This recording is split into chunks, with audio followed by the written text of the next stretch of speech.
like to get this started on time so you can get out and enjoy this beautiful weather we're having today. For those of you who don't know, I'm Dave Seeley. I'm the town supervisor here in Irondequoit. I see a lot of familiar faces. I see familiar faces from outside of Irondequoit, so welcome into town. Hope your drive was safe and the roads were clear. We always are thankful for the good work that our public works folks do to keep our streets clear, so if you see them around, make sure you pat them on the back. I have the pleasure of introducing Assembly Majority Leader Joe Morelli, who is here for his annual presentation on the state budget proceedings, the 2017-2018 budget. When I was a junior staffer in Albany, it was the 2003-2004 budget. That was the first budget I had to analyze, so it shows I'm getting old, and I can't believe the time has passed so quickly. Before I was supervisor, I had the pleasure of serving as a member of Joe's staff, and I would travel with him back and forth to Albany every week, and one of the biggest tasks we had was to manage the many issues surrounding in the state budget. And it's a massive document, as you'll see, and it has a host of issues and really outlines a very vast spending plan for a very large state, and as well as several policy items as well. And Joe was always a very good mentor. I learned far more. He gave me far more than I gave him as far as counsel, and it was amazing to learn from him. And as he moved up in the ranks, he became a chair of the insurance committee, so had oversight on a number of very important issues affecting that industry, and then ultimately became majority leader, which he was always an influential member in Albany, but it has allowed him to really use that thoughtfulness that he brings to Albany to weigh in on very important decisions surrounding the state budget and other budget issues. Before we move on, I just want to recognize, I think I saw him, our county clerk, Adam Bello, who is here, no stranger to this room. Give him a round of applause. Adam left me big shoes to fill, and I still haven't filled them. It's almost been a year, and I'm trying my best, but it's good to see you back in here, Adam. So this state budget, we're it's very beneficial to have someone like Joe to be able to come, give an overview, his assessments on the governor's executive budget and how things are progressing in Albany. And I'll just say this, Joe has become the majority leader and one of the people who was influential in Albany, but I know one of the things that he's always been, will always be the most proud of is the fact that he represents this district here. And I know he cherishes the time he spends in this district and getting to advocate for the people in the 136th Assembly District and the Greater Rochester area, as well as upstate New York as well. So please join me in giving a round of applause and welcome our guest, Assembly Majority Leader Joe Morelli.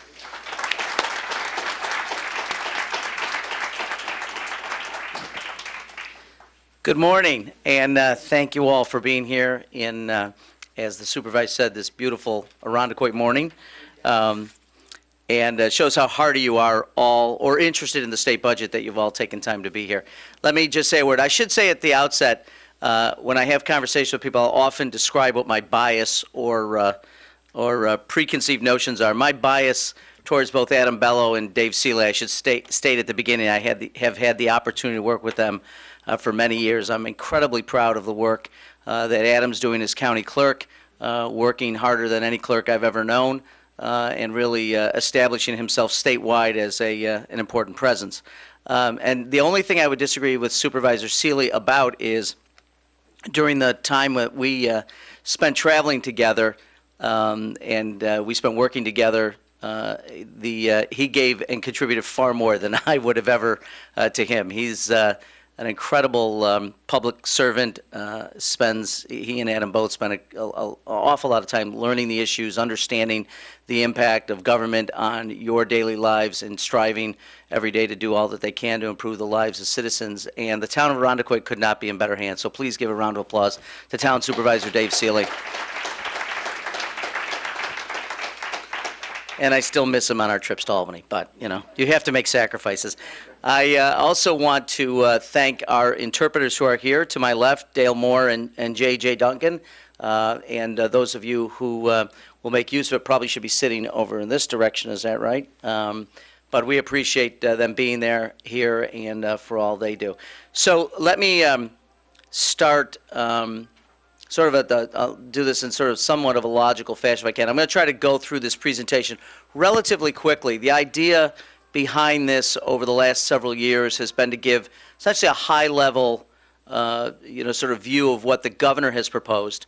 And I just want to talk about in a minute what the process is, because that is important, and then we'll go through the substance of what's in the budget. Yes, sir.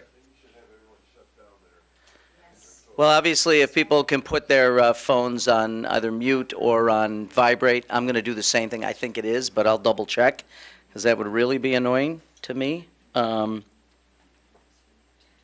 we go. Okay.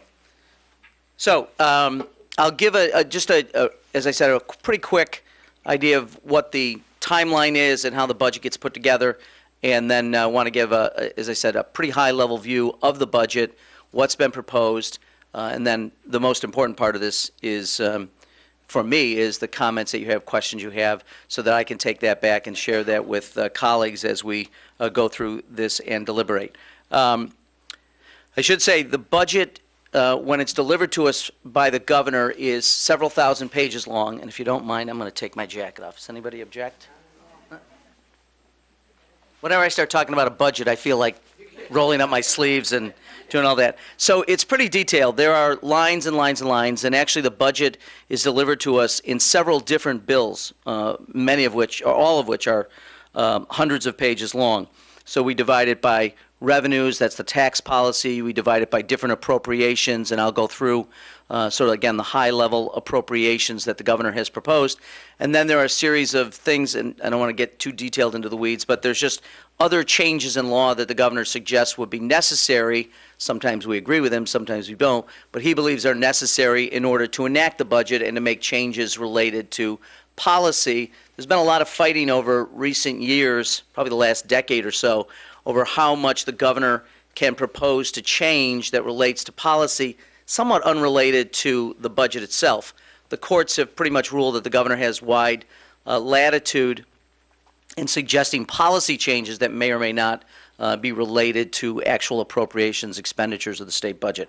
So we'll go through that a little bit. The budget is a living document in the sense that as things change during the course of the year, we can always change the budget. But it's clearly an important, critically important discussion that we have, and ultimately deliberation we have, and ultimately adoption that we have, because it sets forth priorities. That's what really budgets are about. They're about what does the state prioritize, what does it hold important for its citizens, and then how do we translate that series of priorities into capturing and spending dollars. So just to give you a very quick sort of outline of how the process goes, the governor is required by the Constitution to submit to us a budget in January. Typically, it ends up being around the 16th, 17th, 20th of January, depending on how that, I think it's the third Thursday of January, something like that. It's described in the budget. It's the earliest submission of a state budget in the country. No other governor has to submit to the legislature, and no adoption of a budget is done earlier than New York. So we're the first in the nation when it comes to adopting a budget, and it's because our fiscal year begins on April 1st. Again, the only state that has an April 1 start to its fiscal year. Obviously, there are calendar years, and then there are different fiscal years. The municipal governments often have July 1st. Federal government's different. So New York goes first. And the way that happens, the governor proposes his budget in January, and then the legislature begins a series of hearings. I think we had 13 this year, public hearings that are conducted by the Senate Finance Committee and the Assembly Ways and Means Committee. And they'll break it into various subjects. So they'll have a day where it's education, a day where it's local government. And you'll have people from around the state, typically if it's local government, mayors, town supervisors, the Association of Counties. They will come down and offer testimony to the members of the legislature through this hearing process. So that's one part of it. We hold those hearings, and then we do something that's relatively new within the last 20 years or so. And that's a requirement that the Senate, the Assembly, and the governor agree on revenues. And what happens is the governor submits to us in his budget a tax plan. And he'll say this tax plan will generate, let's say, $98 billion from the state, and then we'll add in federal money, and we'll talk about that in just a minute. But what's really important is when we look at the same tax package, we have, perhaps we in the Assembly have a different economic model. And so we use our model to generate what we think the revenues will be from the tax package that the governor's offered. The Senate will do the same thing. And there's typically in the scheme of things, relatively small but important differences. So we just concluded that it has to be done by March 1st. And March 1st, we got together with the governor and the Senate. We went back and forth, and we agreed that using the governor's tax plan as proposed, not adopted, but as proposed, that the state would have about $225 million more than the governor suggested. And this is not unusual. Usually governors, and I suspect this is true of presidents and mayors, certainly not town supervisors, will underestimate revenues because they tend to be more conservative and therefore will say this will produce $16 billion or $25 billion or whatever the number will be. When we look at it and we run it through our models, we may say, yeah, we think you undercounted it, so we think there's X number of dollars more. We'll go back and forth. We have a negotiation before the negotiation. And this year we agreed there'll be about $225 million more available for our needs than the governor had originally suggested, and the governor's agreed to that. So once that process is concluded and we have agreed on what the revenue, so essentially we have now all agreed on what the amount of money is to be spent, the Assembly and the Senate in different resolutions will put what's called one-house resolutions, just a term of art. You don't have to really pay much attention to it. It simply says that we will, in the Assembly, put forth a resolution where we identify not only the things we agree with the governor has proposed, but we'll, and this is probably more important, where we have some disagreements. We think you should spend more on education, we think you should spend less on this, or this provision that you've proposed we don't like, so we would propose taking it out. The Senate will go through the same exercise. So what you'll have about the middle of March, you'll have then agreed on revenues, you'll have 3 different sort of ideas on how the money should be spent, and typically, although there will be significant differences and they would be large in size, you know, to all of us, there'll be relatively modest differences between the 3. And then once that has happened, and the Assembly, I think we're scheduled on the 14th or 15th of March, the Senate will do it around the same time, then we will have a public process called conference committees. We will assign members to serve on various subcommittees to, in their areas of expertise, look at the amount of spending and the programs in their areas, and they'll come up with a suggested series of recommendations on how to reconcile those 3 differences. So I serve, as Majority Leader, I serve on the General Committee, which is the overall, they call it the mothership, which I think is a terrible term, but we oversee the work of all the subcommittees. So you'll have one on transportation, one on education, one on higher education, one on mental health, and then they'll report back to us, and then hopefully, by March 31st, we will have reconciled our differences, we will have agreed on all the elements of the budget, and we will enact the budget by March 31st, so that by April 1, we'll have a budget in place. Now, years ago, that didn't happen. My first several budgets were often could be done anytime, May, June, July. And the one thing I have to say about this governor and the way the process has changed by virtue of court decisions and by past practices and precedents, we now have had 6 straight on-time budgets. So it's really become, it's funny how things happen. The pendulum has swung. Now, instead of the expectation being we will miss the budget deadline, which was what happened routinely for a very long time, now the expectation, more than just a hope, is that we will conclude our work by March 31st, and that by April 1st we will have a budget in place. Let me just say one other sort of overall thing, and then I'll jump into the presentation. The state government, like the federal government, and this is different than local governments, our revenues, the amount of money we take in, and to some degree our expenditures, are very sensitive to the economy for a couple of reasons. The revenue sources that we get, income tax, business corporate franchise taxes, sales taxes, are all dependent upon, in the case of income taxes, people working and making money. In the case of corporate franchise taxes, businesses making a profit.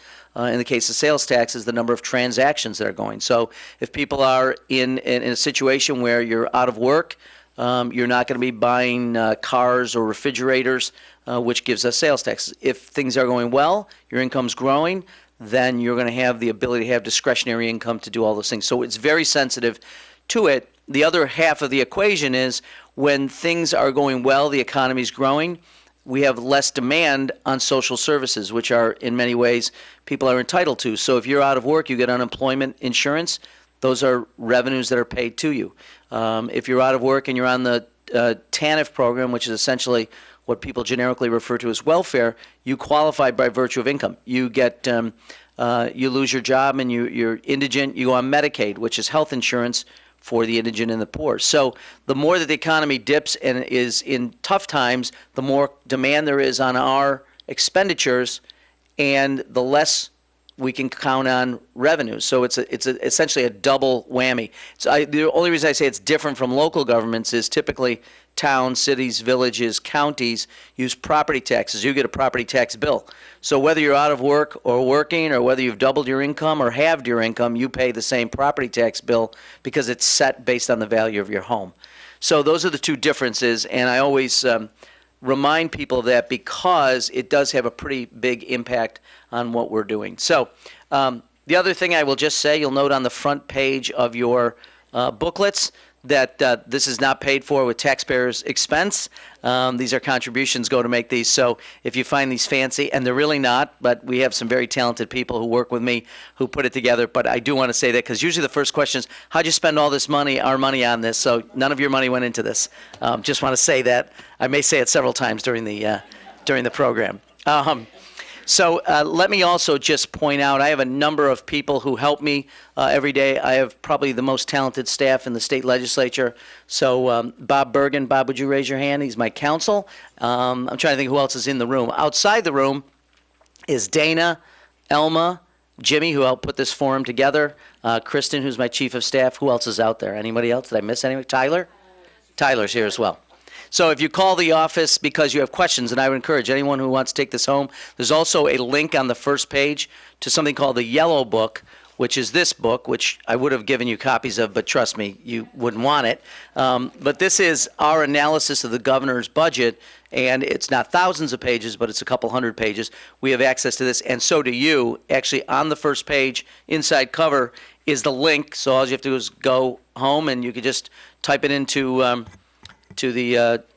Google it, and it'll pop up, and you can go through all the details. The governor also has his budget online at the governor. You go on his website, and you can click on and get the real deal, which is, trust me, hard to, you'll have, if you're insomniacs, read that, and you'll get to sleep pretty easily.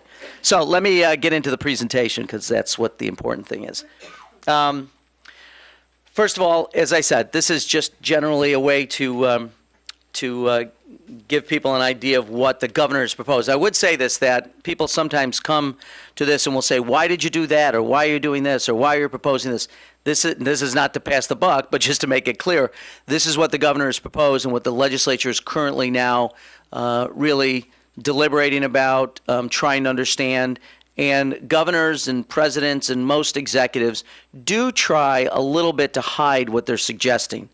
It's one of the long arts of government is that the legislative branch has to decipher what the executive has proposed and what little things we should be looking for that are important, which is why it takes us about 6 or 7 weeks to go through and then make some judgments on this. And as I said, the executive budget proposal, you can look at our yellow book, and it's on your printed material. So just to give context to this, the state budget is really generally measured in 2 ways. The first is the New York State spending, or what we would call state operating funds. This is the amount of money that really is generated within the state of New York, and I'll show you the different revenue sources that come into play. For New York, the governor has proposed $98 billion. That represents a $1.8 billion increase over last year, or just under 2%. And what the governor has done during his 6 years is insisted that the state rate of spending for state operating funds be less than 2%. It's a global cap. He has insisted that if the state of New York is going to ask local governments to be at or beneath 2%, that the state of New York should be as well. So that's the discretionary part of our budget. Well, I shouldn't say it's discretionary. It's the part of our budget that we generate, New Yorkers generate. The second line, the lower line, is called all funds because we get money from a number of sources, largely from the federal government. So we have partnerships for certain programs. people are on Medicaid, for instance, if you live in a nursing home and you're Medicaid funding, then there is a percentage of that dollar that is paid for by the state of New York. There's a percentage paid by the federal government, typically around 50 cents on a dollar for Medicaid. And then there's a small portion for long-term care that's paid by county governments. If it's non-long-term care Medicaid, the county pays a little more than that. But generally speaking, we get money from other levels of government. So what we refer to is all funds, because it's really everything that we get from all other sources. And as you can see, it's proposed this year at $152 billion. I will say it comes with a small asterisk, because you'll see under all funds without Sandy aid and ACA. And the reason that the governor sets it that way is Sandy aid, you remember Superstorm Sandy, there's actually still federal money that comes into us to pay for repairs that are still ongoing related to Superstorm Sandy. So those are relatively one-time. They're not programmatic. They will have an end, so he doesn't include it for purposes of comparing apples to apples, Superstorm Sandy aid, and also some money that comes to the federal government under the Affordable Care Act. Again, that will end one way or another. It's projected end, and with the change in administrations, it may end sooner rather than later. But because it's outside the scope of what we would typically and traditionally get from the federal government, we exclude that from the calculation on all funds. If you were to add that in, it would be about another $10 billion. So all funds, including Sandy and ACA, would be $162. But for our purposes, we look at New York State spending up a little less than 2%. All funds with federal money in between added to it is about a 3.4% increase. So very quickly, what do we spend money on? This is the state operating side of it, not including the federal money.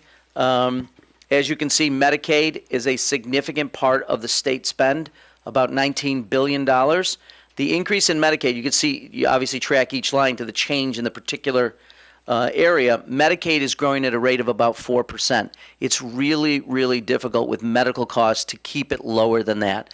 And what we do is we have, for state spending, we have a rolling cap. So we look at something called the CPI for medical products, because the average grocery basket of things that you would buy is different than a hospital would need to buy. So we look at what the healthcare CPI is, and it's, I think, a rolling 5-year average, and it's a cap that we impose on ourselves. This year it's at 4.3%. School aid is projected increase to $25.6 billion. As you can see, it is the most significant expenditure of dollars when it comes to the state of New York that's not mandated. In fact, it's the most significant thing that we spend at all. Medicaid is mandated in large part by the federal government. School aid is not, but we still, for obvious reasons, invest more in school aid than anything else. That's projected to rise 3.9% year over year. In order to get to our global cap of 1.9, then, everything else has to be lower than that. So state operations is actually the people who work for the state of New York. So it's correction guards in our penal system. It's people who work at the Department of Motor Vehicles. It's the people who work for the state that care for the developmentally disabled or the mentally ill. Those are state operations. It's the trucks that on state highways clear the snow, put down salt. All of that is state operations. So in order for us to get to a 1.9%, if you've got school aid and Medicaid both rising near 4%, state operations has to be very, very lean and very, very tight. So that's why there's less than a 1% increase in state operations. And then there's all other things that are not state employees, but that we spend money on for various purposes, and we'll talk about some of them. They are actually declining by 0.25% or $100 million. That all adds up to the top line. So this is a general idea of where our all funds money comes from. Remember, I talked about federal grants. They total $54 billion that the federal government sends to the state of New York every year. That's largely to pay for federally mandated programs. For instance, Medicaid is mandated by the federal government. Now, there are different flavors of Medicaid. Each state might choose to cover optional services. So if you're in long-term care, there may be some services that the state of New York may choose to pay for, and the federal government has agreed that they will pay for half of it. Other things Other options, or other states may choose not to pay those options, but these are things that the federal government has allowed, in some cases mandated, and they pay us a significant amount of money. There's also some federal aid for education and transportation and roads. All in, it's $54 billion. Personal income tax, as you can see, is the second biggest chunk. It's the lighter blue color, $50.6 billion. And I'll touch on income tax because there's some suggestions about changing the rates for high wage earners in New York. And we should talk about that briefly. And then there's business taxes. Those are corporate franchise taxes, $8.2 billion. Consumption, user taxes, and fees. Those are sales taxes and other user taxes. Then there's some miscellaneous receipts totaling $26 billion, and other non-business, non-sales taxes are about $3.6 billion. We've gotten very creative at figuring out how to raise money, and you'll see why, because we have a lot of demands on those dollars. So just in terms of the budget gap, we can't pass a budget that's out of balance by Constitution, by statute. We have to have a balanced budget. So every year we have to figure that out. We either spend less, tax more, do a little of both. What we also pay a close attention to is the out years. So that means if we keep the current spending plan in place and the current tax plan in place, what happens in the next several years? And we would have a pretty significant imbalance, partly because there's a tax on high wage New Yorkers, anybody making $1 million a year or more, that is scheduled to go out of existence on December 31st of this year. So 3/4 of our fiscal year would have that tax, the last quarter would not. And if we allow that to go out of, to sunset, we would have significant out year gaps because that tax wouldn't be there to pay for these things. But the governor proposes that we extend that tax, and because of that, we're able to deal with that projected imbalance. In fact, what we will have is a surplus of close to $700 million next year. The following year, $1 billion surplus, and by 2021, a $5 billion surplus. Unfortunately, it never quite works out the way we draw it on the whiteboard, but that's at least the projection. How do we get there? By doing, and you can see it, by essentially, the governor said, well, I'm not going to allow spending to continue on the same trajectory. I'm going to continue every year to bring it within 2%. So even though it looks like the trajectory will be higher, I'll bring it down to 2%. We've done it every year for 6 years. We'll continue to do it, and we'll keep that high wage millionaires tax in place, and that will help us avoid the deficits that would be projected currently. So this is how we spend, how the governor proposes to spend the money, and we're now talking in the assembly about the things we would like changed. So I can give you some perspective on the things that we're thinking of, although we will not make a final decision probably for about at least another week. So economic development, let's start with. The governor proposes $3 billion for economic development initiatives and agencies. Our main economic development arm is called Empire State Development Corporation. It's also something called the Urban Development Corporation, the Council on the Arts, and the State Gaming Commission. $2.9 billion. You can see, relative to all of our spending, it's a relatively small slice, but $3 billion supports a number of things. For one thing, the governor has proposed significant new capital initiatives. Capital is what we spend not on operating costs to pay for a new program, but it's the investment of dollars that are typically considered sort of one-time expenditures to build things. Life sciences initiatives. The governor has proposed appropriating $450 million in this year of a proposed $800 million life sciences initiative. And this is significant because it will help drive research, hopefully new jobs, new therapies in medicine, new things in biologics. This is a pretty big deal. $300 million for a new life sciences initiative, $250 million in tax incentives. We treat tax incentives and tax credits as though they were expenditures. So when we're actually doing our budget, we mark up credits. It's called a tax expenditure. It's kind of an odd way of thinking, but since we're deferring tax that would normally come to us, we have to account for it some way. So how do you take a negative tax? You make it as though it's an expenditure. So that's what we do on the Life Science Initiative. $250 million in tax incentives, to new and existing companies specializing in life sciences. And then we have something called the Life Sciences Laboratory Public Health Initiative, and he proposes $150 million for that. And we will go through with the governor and go back and forth about not only the size of his initiatives, but what they ought to be. So we might help redefine what would qualify for expenditures under the Life Science Initiative. Places like the University of Rochester, which has a medical center and a research center, would benefit by this, which is our largest employer in the region. Then there are some high technology programs, and the governor's proposed spending $38 million for a number of these. $13.82 million for Centers for Advanced Technology, or CATS, they're referred to as. And we have 10 centers of excellence in the state of New York, and he has proposed $8.72 million for those. And we have a number of those in Rochester. There's a CAD at the University of Rochester. There's a Center for Excellence at RIT and one at University of Rochester. They typically will specialize in certain kinds of innovations, certain kinds of technology. So RIT is very advanced in sustainability in manufacturing, sustainability generally. They just got a big huge award from the federal government. So we like to be a part of helping them advance technologies for job creation and obviously, in the case of medical and life sciences, to extend the life and improve the lives of people. We have something the governor initiated last year called the Downtown Revitalization Initiative. It's $100 million. It goes to 10 downtown areas around the state. They typically are smaller cities, not like Rochester, but last year Geneva was chosen. It's really a way to help them spur with private sector investment and matching private dollars to spur the redevelopment of smaller cities and smaller downtown communities throughout the state. He has proposed another $100 million this year, another round of competitions.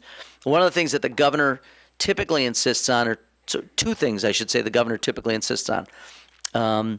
First is that there be competition in government. So he will often put together a program and say local communities have to compete for the money. The best plan wins. So we're going to measure that. And honestly, a lot of people complain about this. Some of my colleagues have been taken to refer to this as the Hunger Games of government. But I tend to agree more with the governor. I think when you know you're in a competition, you're going to get really good about what's important. You're going to focus on transformational kinds of things because you know you're going to be judged against other communities in the state. And the other thing that he insists on is that if we're going to spend $10 of private money or public money, that there's going to have to be a match. In our economic development programs, typically a 5-to-1 match. So if RIT comes to me with an idea about building a building or starting an initiative, we will say, okay, where's the private dollars? We just the state of New York just invested in something called Magic Spell Studios. Sounds kind of cool. We always go, psh, Magic Spell Studios. It's at RIT, which has one of the best video gaming schools in the country and one of the best animation schools in the country. And in order for them to build Magic Spell Studio, which is a way of getting their students to start building their own companies. Imagine this, 18, 20-year-olds making their own companies. They're very, very sharp, these kids.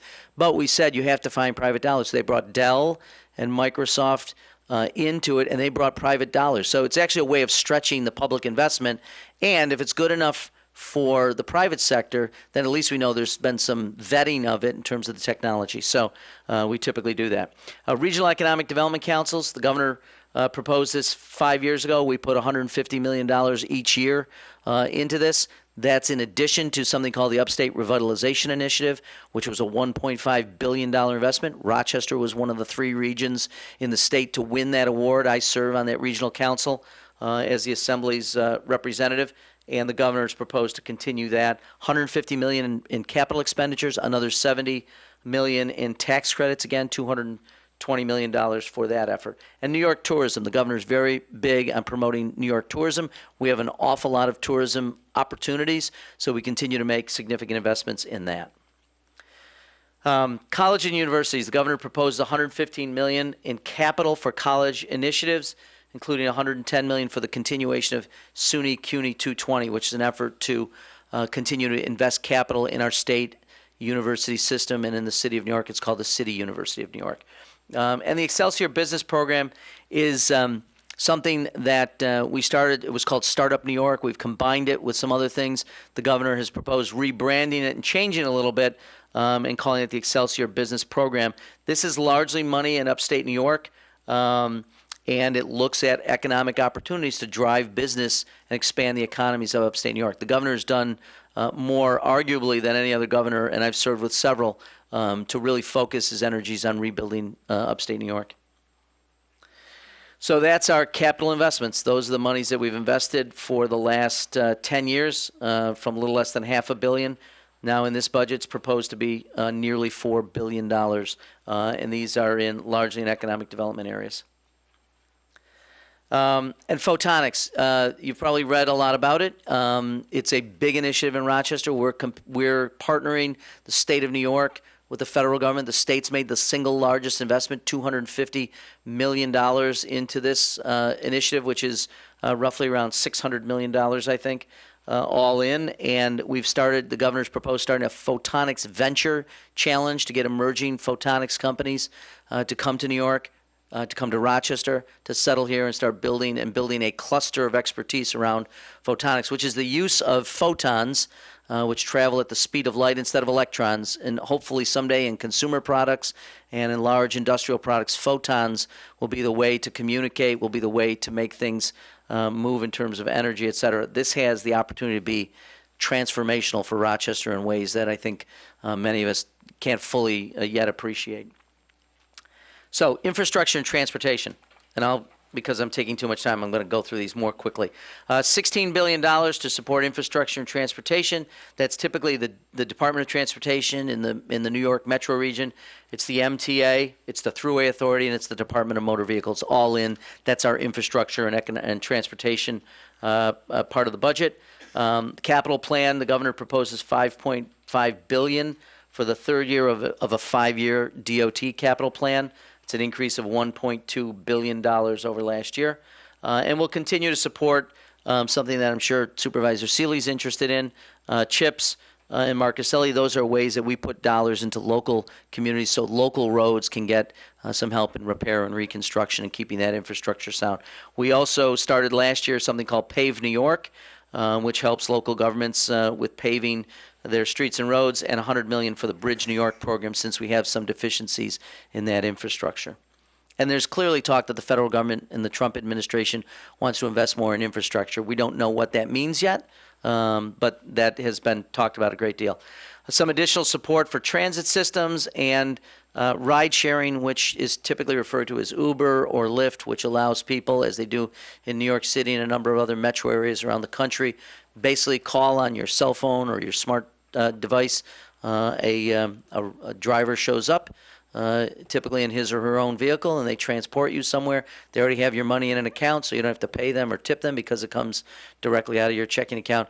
It's currently, the way it's designed, not legal in upstate New York to do it.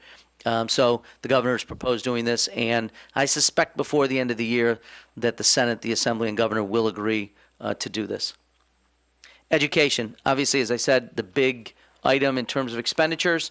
The governor proposes we appropriate, I think it's $25 billion. $35 billion, because it goes to not only K through 12, but there's a host of other initiatives. So all told, it's $35 billion for state education department to run, and a number of other various education initiatives.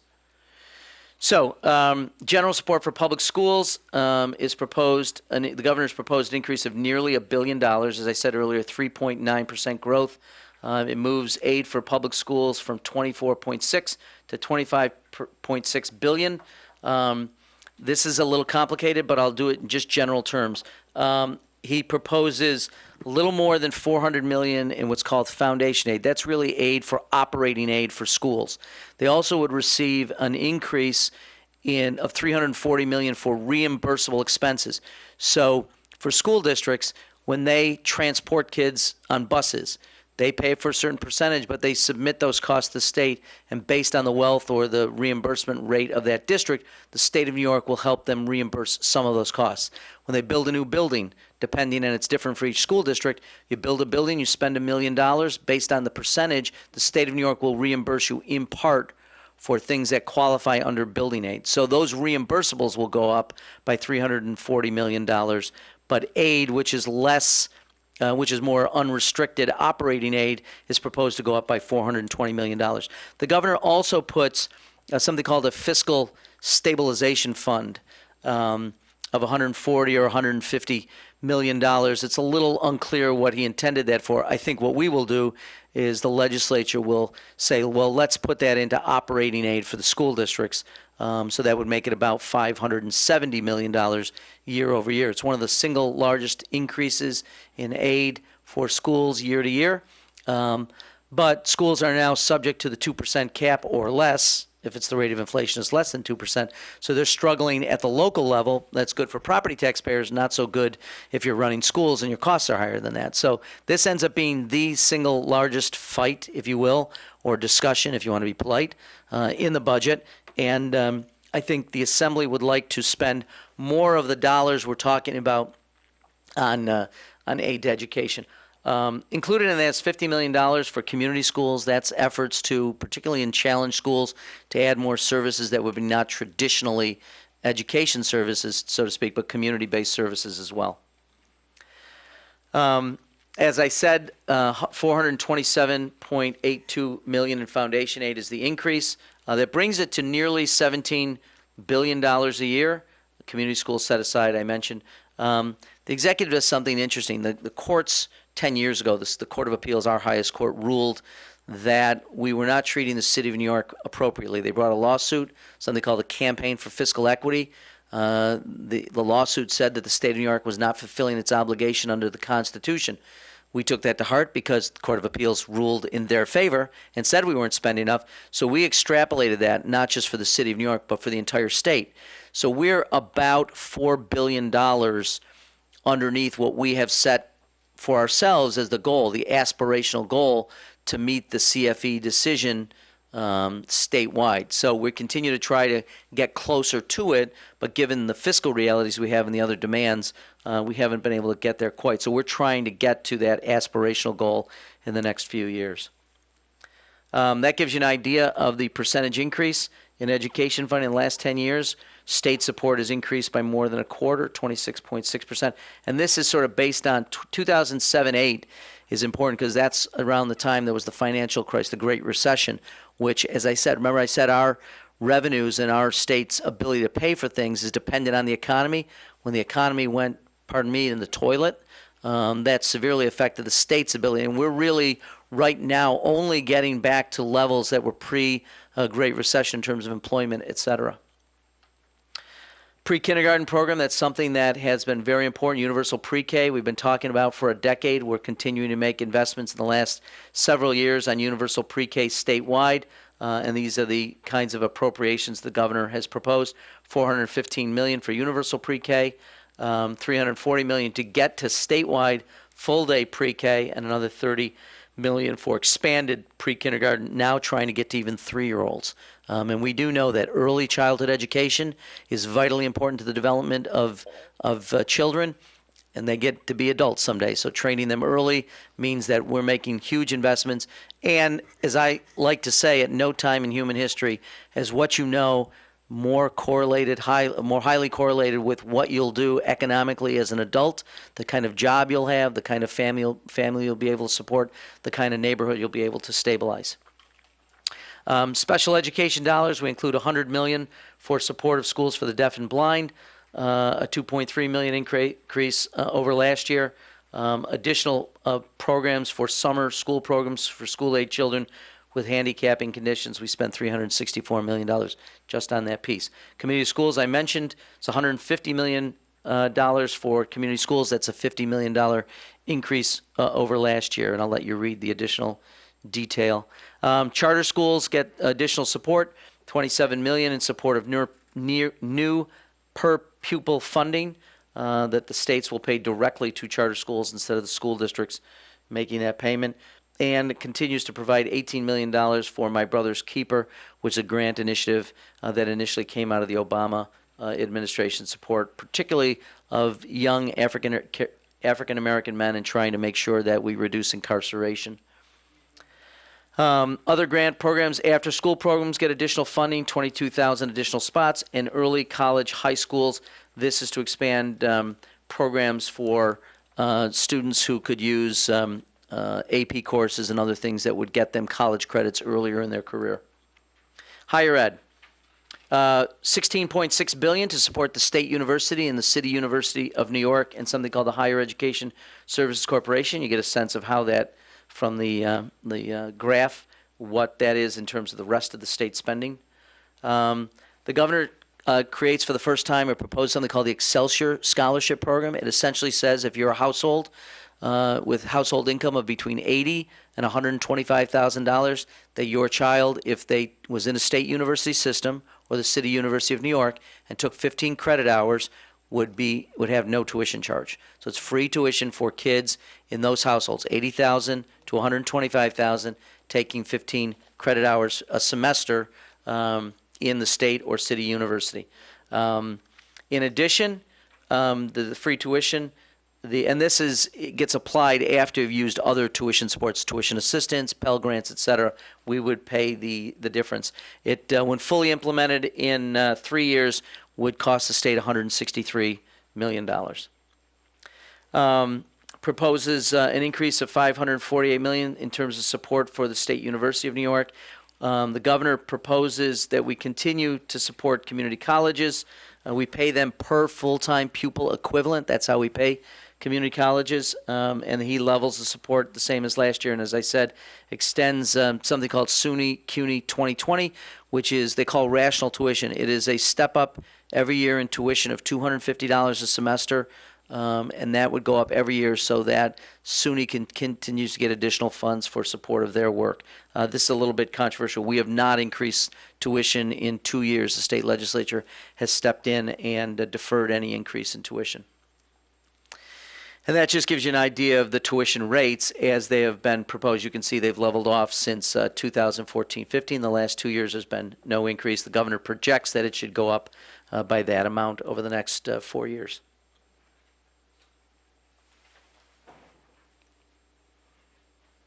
Okay, and my clicker died.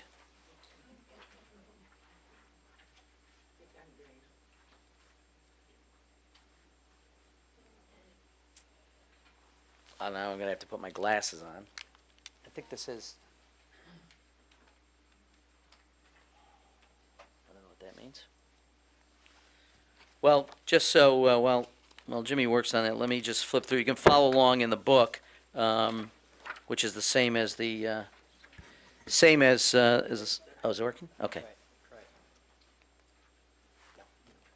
That thing's spinning. I think that's telling me something.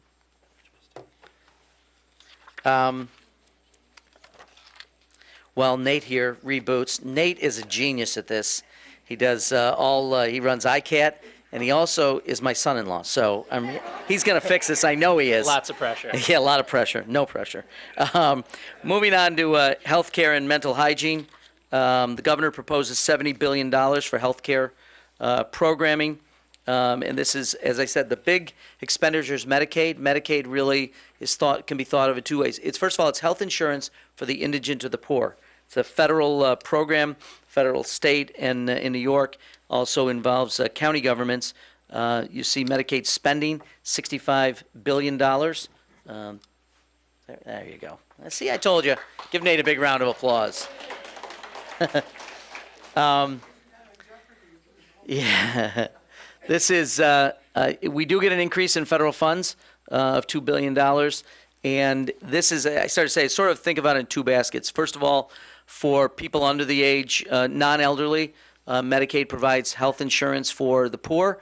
And typically for people in long-term care settings, even if you have private assets and resources, typically after a relatively short stay in a nursing home or some other kind of long-term care, Medicaid will take over. That is about 70% of the money we spend in Medicaid is on the elderly and long-term care settings. It's a significant expenditure. The governor's also proposed the limiting of the cost of prescription drugs, and this has to do primarily with the Medicaid program and state expenditures as it relates to Medicaid. There's another $500 million in new capital support for health care providers, including $30 million minimally for what's called community-based providers. This is a way to help hospitals, which are continuing to change the way they operate. Years ago, people had long stays in hospitals. Now you'll see more of it as outpatient, More of it is directed towards either medical devices or pharmaceutical interventions, other things we want to keep people at their home, not in institutional settings. But in order for the hospitals to make this transformation in terms of care, they need support. So this money goes to help support them. Clearly, in the headlines has been the lead contamination. So there's money in the proposed budget to require every public water system to be tested for emerging contaminants once every 3 years, and require the testing of private wells as a condition of the sale of a property. So you'd have to test a well if you have well water. I will say, generally in Rochester, in this region, we've been blessed with pretty clean water supplies. We do a pretty good job of this, but not everywhere around the state. Hoosick Falls was in the headlines, as well as not in New York, up in Michigan, where they've had some real problems. Mental hygiene appropriations. As part of health, the executive proposes $10 billion nearly for support of mental hygiene agencies and programming. This includes opiate abuse. This is becoming epidemic. We read the headlines every day of young people typically overdosing. So there's additional money, $200 million to support heroin and opiate abuse prevention. OPWD is Office of People with Developmental Disabilities.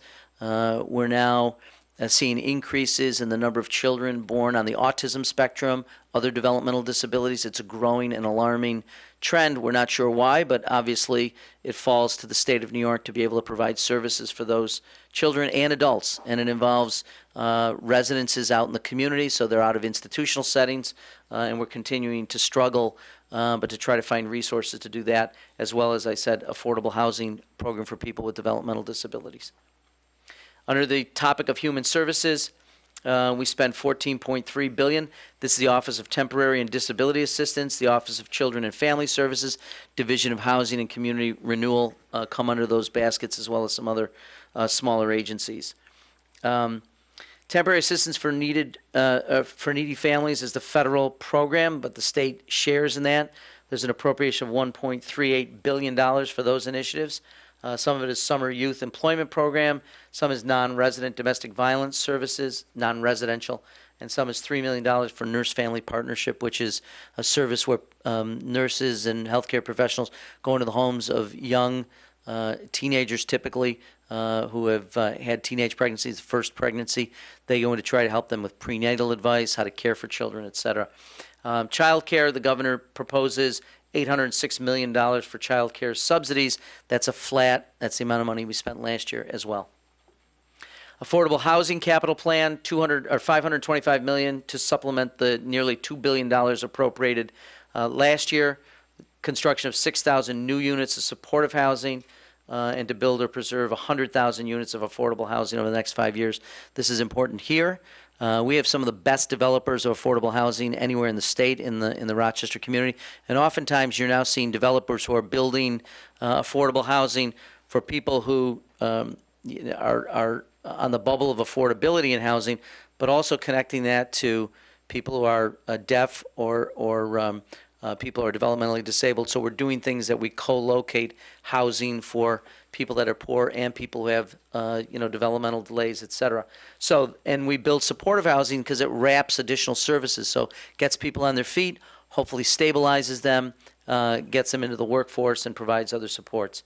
Homeless program, this is big in urban areas in particular, $10 million in funding for the creation of the Division of Shelter Oversight and Compliance, as well as $35 million for state supportive housing program, Solutions to End Homeless program, and operational support. We'll say here in Rochester, I'm involved in the Rochester Monroe Anti-Poverty Initiative, which seeks not only to end homelessness, but poverty and get people back on their feet, and there's some supports for that under Human Services as well. Local governments, particularly important to Supervisor Seeley and the members of the town board here, and all the counties and villages. $785 million to support local governments. We do something typically under two programs, or a couple different programs. One is the AIM program, which is essentially unrestricted aid for various localities, $715 million. That's proposed at the same level.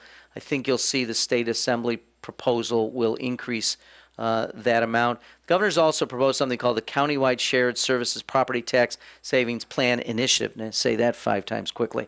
It essentially requires, under his proposal, the county leader, with county executive, Monroe County, maybe the head of the Board of Supervisors in other counties, to come up with a shared services plan, and this would essentially reduce property taxes through consolidation and shared services. I will say this is somewhat unpopular with the legislature, and from what we've seen, pretty unpopular with the public. They tend to like their local governments and like the responsiveness of local governments. So I'm not sure that this plan will actually make it through the entire process, but it's important to note that the governor's proposed it. There's several other restructuring programs that the governor has proposed. Not sure how successful they've been, but the governor continues to push consolidation and savings, and we do agree that there needs to be a constant eye towards saving money at the local level as well. Environment, agriculture, and energy, $4.7 billion for those agencies. Clean Water Infrastructure Initiative, this is obviously in line with what I mentioned earlier. It's a new $2 billion program over 5 years, $400 million a year. And this is going to be drinking water, wastewater, water source protection projects, as well as something called the Environmental Protection Fund, which we've had for several years, and that funds a whole host of programs aimed at providing support for solid waste programs, parks and recreation, open space acquisition, and climate change programs. Superfund program continues to fully fund that program, which is within the Department of Environmental Conservation. The Empire State Trail, this is a new initiative the governor's proposed, $200 million. It's multi-year. I think it says 3 years. I thought it was longer than that, but 3 years, $53 million this year. It would create the Empire State Trail, which connects and fills in the gaps of existing trails around the state. $350 million, or 350 miles of new trails. This hasn't been received all that well in the legislature so far. We'll see maybe a scaled-down version. Obviously, people are looking for outdoor recreational activities. Whether we can afford to do it in this environment is something the legislature is considering. Clean energy standards. Public Service Commission has adopted these clean energy standards. 50% renewable reduction in energy by the year 2030. That's a pretty significant mark to get to. It's one of the most aggressive in the country. We're doing it with renewables largely, wind power, solar power, et cetera, to get to that. And that obviously helps climate change, also reduces the reliance on carbon fuels. Public safety, corrections, and courts. $9.7 billion for public safety, corrections. This is the state prison system. It's all the supports we have for local police agencies. Counterterrorism activities, $203 million over 4 years for the deployment of the National Guard and state police in New York City transit hubs, bridges, etc. And increased support for emergency preparedness and response initiatives and the establishment of a cyber incident response team to provide cybersecurity support to a whole host of state and local entities. Obviously something that's getting more attention. Raise the age. This is a big initiative of the governor's and a number of members of the legislature. It essentially says that 16 and 17-year-olds will be treated in family court for nonviolent offenses. We're the only state, well, I say New York and North Carolina are the only two states in the country that still treat 16-year-olds as adults and put them in criminal courts. North Carolina is about to change it, which would leave New York the only state in the nation to still treat 16 and 17-year-olds in the criminal court system. This proposal is to change that and put 16 and 17-year-olds in the juvenile justice system, except for violent crimes. They'll continue to be in the criminal court system. Sentencing and parole reform, I'll let you read that, but it changes, it allows the Department of Corrections and Community Supervision to set conditions of parole in certain instances. Hate Crimes Task Force, he proposed $1 million to look at hate crimes. They're on the rise, I think, everywhere in this country. You saw some incidents this week locally that may be related to hate crimes, and that's a concern of a lot of people around the state. Ethics reforms, I think this is the last section. A number of things that the governor has proposed. I'm not sure that the legislature thinks these are all good ideas. Constitutional amendment limiting outside income. This would lead to a full-time legislature. I think a lot of legislators, even those who don't have outside income, think that a full-time legislature may not be appropriate for New York. They still like to have citizen legislators. The governor's proposed term limits. A constitutional amendment would be required. It can't be done by statute. requiring members of the legislature to obtain an advisory opinion before having outside income. The legislature just did this unilaterally. Now any legislator who has outside income has to file a request with the Legislative Ethics Commission, state the facts of their employment, and they will issue an opinion on whether any outside income that you have violates the public officers law or in any way violates your public trust. The LLC loophole, something relates to raising funds for political campaigns, something the Assembly has already passed. Public financing, this is another one the governor proposes, which has gotten sort of cool response by the legislature, using your tax dollars to fund public campaigns. So that's not all that popular, we don't think. We're not sure. It's a little dicey. I'm not sure you want to pay more money for me to put mail in your mailbox around election time, but we'll see I'll judge your reaction. Subjecting local officials to financial disclosure requirements. They have some local requirements. This proposes making everybody have the same requirements. Changes to the state freedom of information law, expanding the state inspector general's authority over SUNY and CUNY. They have established not-for-profits to help fund economic development activities. They've run afoul a little bit lately. There's federal charges against some members of the Cuomo administration. He would like an inspector general to look at those things, and some additional inspector generals for the Port Authority and the State Education Department. Again, some of these have gotten more enthusiastic response by the legislature than others. So I apologize, that took about an hour, which is a little longer than I would have liked, but that gives you, as I said, a sort of a 30,000 foot view, and we have time for questions and comments. I'm happy to take them.